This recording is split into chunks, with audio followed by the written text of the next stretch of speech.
Mister Xi Jinping, Narendra Modi এবং mister Vladimir পুতিনকে এক জায়গায় হাস্যোজ্জ্বল ভঙ্গিতে যখন আলাপ বা খোশগল্প করতে দেখা গেছে, তখন পৃথিবীর বিশেষ করে আন্তর্জাতিক গণমাধ্যমগুলো হুমড়ি খেয়ে পড়েছে তার উপরে। তাহলে কি এই এশিয়া থেকেই আমেরিকার পরাশক্তির পতন শুরু হলো?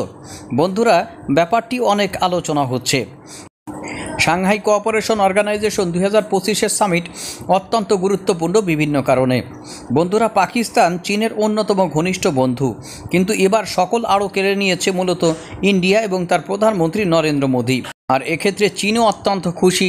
মূলত আমেরিকার শিবির থেকে এবার এমন একটি শিবিরে ভারতকে ন্যূনতম পর্যায়ে হলো আনার সুবিধা হলো, যেটি মূলত বিশ্ব ব্যবস্থার বা মেরুকরণ অবস্থাকেই বদলে দিতে পারে। মিস্টার শি জিনপিং স্পষ্ট করে বলেছেন, এখন আর কারো খবরদারি করানো উচিত না। অর্থাৎ তিনি মিস্টার ভ্লাদিমির পুতিন এবং মিস্টার নরেন্দ্র মোদীকে পাশাপাশি বসিয়ে যে একটি বার্তা দিলেন, এর মাধ্যমে বিশ্বে ইউরোপ এবং আমেরিকায় মূলত তিনি টার্গেট করলেন এবং লক্ষ্য করলেন যে তোমাদের যে মাতবাড়ি বা দাদাগিরি এতদিন পর্যন্ত, সেটি এখন স্থগিত করা উচিত বা এখন বন্ধ করা উচিত। আত্মসম্মানের ভিত্তিতে এবং সহাবস্থানের ভিত্তিতে উন্নয়ন সম্ভব, ধমক দিয়ে নয়। সুতরাং বিজ্ঞান, অর্থনীতি, মহাকাশ, কূটনীতি সব দিক দিয়ে এসসিও হতে পারে বর্তমান তাদের যে লক্ষ্য, সেই লক্ষ্য অর্জনের একটি হাতিয়ার। বন্ধুরা, এই এসসিও আমি বলেছিলাম ব্রিক্সের একটি প্ল্যাটফর্ম হিসেবে আত্মপ্রকাশ করতে পারে। অর্থাৎ ব্রিক্সে যে সকল এজেন্ডাগুলো আলোচনা হবে, এখানে তার একটি সরলীকরণ হয়ে গেল। যদিও এসসিওর যে সকল মেম্বাররা রয়েছে তারা সকলেই ব্রিক্সের সদস্য নয়। বর্তমানে ব্রিক্সের যে সকল দেশ সদস্য, সেই সকল দেশগুলোই মূলত বিশ্বকে G7-এর বিকল্প দিতে পারে। আর এরই মধ্যে ভারত, চীন এবং আপনার রাশিয়ার মতো শক্তিগুলোর সাথে যদি সৌদি আরব, সংযুক্ত আরব আমিরাত, তুরস্ক, পাকিস্তান এবং অন্য যে সকল শক্তিগুলো রয়েছে, মোটামুটি অর্থনৈতিক শক্তিগুলো, তারা যদি অ্যাড করে, তাহলে এটি একটি চরম ধরনের জেট হিসেবে আত্মপ্রকাশ করতে পারে। যাই হোক, মিস্টার ডোনাল্ড ট্রাম্প এখন কিভাবে এটিকে সামাল দেন, সেটি হলো দেখার বিষয়। বন্ধুরা, ভূরাজনৈতিক, ভূকৌশলগত, অবস্থানগত দিক দিয়ে মিস্টার ভ্লাদিমির পুতিনের ঠিক এমনই একটা জোটের দরকার ছিল।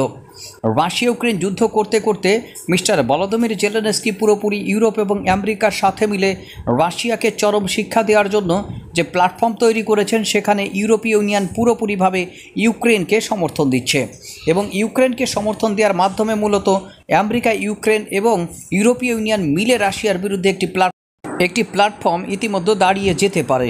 কিন্তু এখানে একটা সন্দেহ রয়েছে। বন্ধুরা, রাশিয়া বিরোধী প্ল্যাটফর্মে পুরোপুরিভাবে আমেরিকা কি সক্রিয় হবে? মিস্টার ডোনাল্ড ট্রাম্প অনেক দিন ধরে রাশিয়া ইউক্রেন যুদ্ধটি বন্ধ করার জন্য চেষ্টা করে যাচ্ছেন, কিন্তু এখানে বক্তব্য হলো মিস্টার ডোনাল্ড ট্রাম্প কি রাশিয়ার বিরুদ্ধে সর্বোচ্চ ব্যবস্থা নেবেন? যদি মিস্টার ভ্লাদিমির পুতিন এখানে ইউক্রেন রাশিয়া যুদ্ধের ক্ষেত্রে যুদ্ধবিরতিতে রাজি না হয়, সেক্ষেত্রে মিস্টার ডোনাল্ড ট্রাম্প কি রাগান্বিত হয়ে বা বাস্তব অবস্থার উপর ভিত্তি করে ইউরোপীয় ইউনিয়ন এবং ভলোদিমির জেলেনস্কির আহ্বানে তিনি পুরোপুরিভাবে রাশিয়ার উপরে চরম ধরনের অবরোধ আরোপ করার মাধ্যমে আমেরিকার সাথে তাদের বর্তমান যে বাণিজ্য রয়েছে সেটিও বন্ধ করে তাকে এক প্রকার আইসোলেটেড করার চিন্তা করবেন? এইবার আসি আসল কাহিনীতে। কী কারণে বললাম মিস্টার ভ্লাদিমির পুতিনের ঠিক এই ধরনের একটি প্ল্যাটফর্ম প্রয়োজন ছিল? হ্যাঁ, অ্যান্টি আমেরিকান এবং অ্যান্টি ইউরোপীয় কাহিনী একটু ভেবে দেখেন। এশিয়া সম্মেলনটি আসলে কিভাবে এখন তৈরি হচ্ছে? বন্ধুরা, এমন একটা প্ল্যাটফর্ম, যে প্ল্যাটফর্ম পুরোপুরিভাবে এখন রাশিয়া ইউক্রেন যুদ্ধকে দুই দিক দিয়ে লিড করে। একটা হচ্ছে মার্কিন নেতৃত্বাধীন, এখন মিস্টার জো বাইডেন ক্ষমতা থেকে চলে যাওয়ার পর এটিকে আর মার্কিন নেতৃত্বাধীন জোট বলা যাবে না। এখন এই জোটের নেতৃত্ব দিচ্ছে এক প্রকার ইউরোপীয় ইউনিয়ন। মিস্টার ডোনাল্ড ট্রাম্প অতি উৎসাহী হয়ে এবং সর্বোচ্চ চেষ্টার মাধ্যমে রাশিয়া ইউক্রেন যুদ্ধের ক্ষেত্রে যে অগ্রগতি সাধন করেছিলেন, বন্ধুরা, এখন যদি সেটি ভণ্ডুল হয়ে যায়, সেক্ষেত্রে ইউরোপীয় ইউনিয়নের অবদানের কথা কম বলা যাবে না। কারণ ইউরোপীয় ইউনিয়ন ইউক্রেনকে ভূমি বিনিময় না করার ক্ষেত্রে সর্বোচ্চ সমর্থন দিচ্ছে।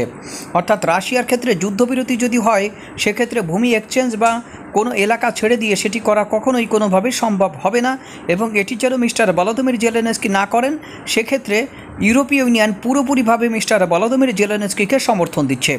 সুতরাং এক্ষেত্রে এই এশিয়া সম্মেলনে যারা যারা আসে, মূলত তারা শাস্তি বা অপরাধের শাস্তি পেয়েছে রাশিয়ার সাথে সম্পর্ক থাকার কারণে।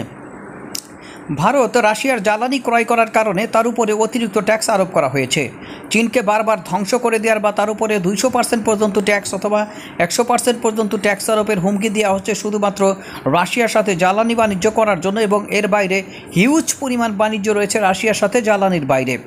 বন্ধুরা, ভারত এবং চীন একই দোষে দোষী সাব্যস্ত হতে পারে এবং অন্য যে সকল দেশগুলো রয়েছে রাশিয়ার কাছ থেকে জ্বালানি ক্রয় করলে মূলত তাদের উপরে এই ধরনের নিষেধাজ্ঞা আরোপ হতে পারে বলে হুঁশিয়ারি দিয়েছেন মিস্টার ডোনাল্ড ট্রাম্প।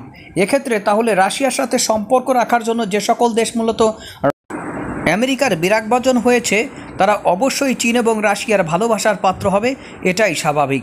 আর এ কারণেই রাশিয়ার সাথে সম্পর্ক রাখতে গিয়ে এক প্রকার ভারতকে ছুঁড়ে ফেলেছে অবশ্যই মিস্টার ডোনাল্ড ট্রাম্প। বন্ধুরা, পরীক্ষিত এই বন্ধুকে ছুঁড়ে ফেলে এখন এক প্রকার এশিয়া হারানোর ভয় রয়েছে আমেরিকা। এত পরীক্ষিত এবং সবচেয়ে যাচাই করা বন্ধুকে ছুঁড়ে ফেলে দিয়ে এমন একটা ভুল তারা এখন করেছে, সম্ভবত বুঝতে পারছে বা বুঝতে পারবে। বন্ধুরা, সেই বন্ধুই মূলত কী কারণে তাকে আমেরিকা ছুঁড়ে ফেললো? রাশিয়ার সাথে জ্বালানি ক্রয়ের সম্পর্ক রাখার কারণে, রাশিয়ার সাথে বাণিজ্যিক সম্পর্ক রাখার কারণে এবং রাশিয়ার কাছ থেকে মিলিটারি হার্ডওয়্যার ক্রয় করার কারণে। অর্থাৎ ভারতের উপর মার্কিনের যে শাস্তি সেটি হলো শুধু রাশিয়ার সাথে সম্পর্ক রাখার কারণে। সুতরাং রাশিয়া এবং চীন ভারতকে কিভাবে ট্রিট করবে? রাশিয়া তার জানপরাণ দিয়ে ভারতকে রক্ষা করার চেষ্টা করবে এবং যেহেতু রাশিয়া ভারতকে জানপরাণ দিয়ে রক্ষা করার চেষ্টা করবে, ভারত যেহেতু চীনের প্রতি এবং চীন যেহেতু ভারতের প্রতি বন্ধুত্বের হাত বাড়াচ্ছে, সুতরাং পৃথিবীর এই বৃহত্তর 3 অর্থনৈতিক এবং সামরিক শক্তি একত্রিত হয়ে এমন কিছু করতে পারে যে পৃথিবীর অবস্থাটাকেই তারা বদলে দিতে পারে। ধমকভিত্তিক রাজনীতি এবং ধমকভিত্তিক অর্থনীতি অর্থাৎ এগুলোকেও তারা উঠিয়ে দিতে পারে ইচ্ছা করলে। সুতরাং অভ্যন্তরীণ লেনদেনগুলো যখন যদি তারা নিজেদের মুদ্রায় করার ঘোষণা দেয়, অর্থাৎ একটা অংশের লেনদেন বা নিষ্পত্তি যদি তারা নিজেদের মুদ্রায় করার ঘোষণা দেয়, তাহলে কিন্তু ডলারকে এড়িয়ে এটা একটা বড় ধরনের ডলারাইজেশন প্রক্রিয়াভিত্তিক বাণিজ্য হবে, যেটি এতদিন পর্যন্ত ভারত সরাসরি বাধা দিয়ে এসেছে। ভারতের বর্তমান পদক্ষেপে মনে হচ্ছে ব্রিক্স কয়েন কিন্তু চলে আসলেও আসতে পারে, এক্ষেত্রে তারা বাধা দেবে না।